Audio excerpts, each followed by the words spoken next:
Okay, ready to go, buddy boy? Being a parent is an adventure. They're both very active kids, just like you do at the park, huh? Gahanna mom Erin Athey and her husband work full-time. Big girl, let's go. So they had to make a choice when their kids were born. Yay, good job. Who could they trust to watch and care for their most prized possessions? It's one of the most important things. You know, you're leaving your kids in someone else's care, so you definitely want to build that trust.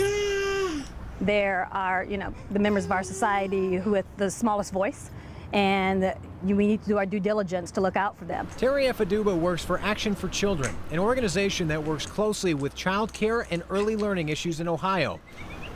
She says it can't be stressed enough the importance of research when choosing child care, whether it's a babysitter or a facility. Once you place your child in that care, visit occasionally. Pick the child up a few hours earlier. Go by on your lunch hour.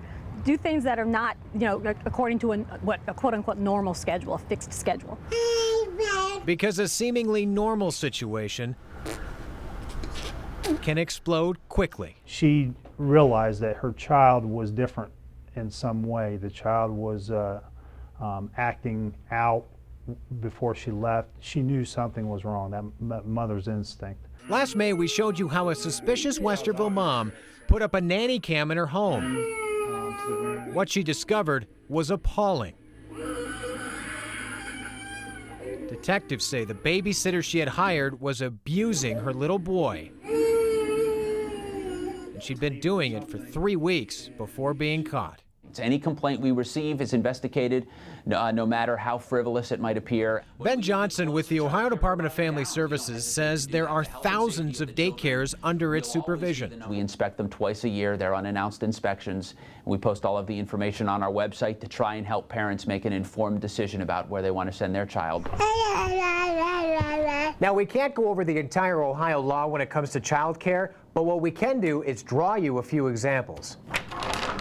A house with 7 or more kids is regulated. Daycares with 7 or more kids are also regulated. But home daycares with 6 or less kids are unregulated. That is, unless they get public funds for the child care, then it needs to be certified by the county. Daycares at gyms, grocery stores are also not regulated because the parent is nearby while the child is being watched. Real high. How high can you go? For Athey, she went the babysitter route for her kids. It was a lot of word of mouth, and then I went and visited a couple of homes and interviewed, and then that's kind of how we found our perfect fit as far as a babysitter. And experts say there's another key. Kids will tell you a lot. Talk to your kids about their experience if they're old enough. Asking them what they did while they were there and what they liked about being there, what their conversations were like.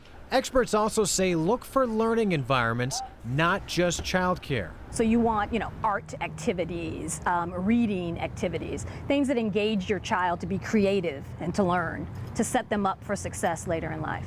And when in doubt, trust your parental instinct. If you feel like it's not 100% the way you want it, then you probably need to find someone different. Because when it comes to your kids' health and safety, there should never be any doubt.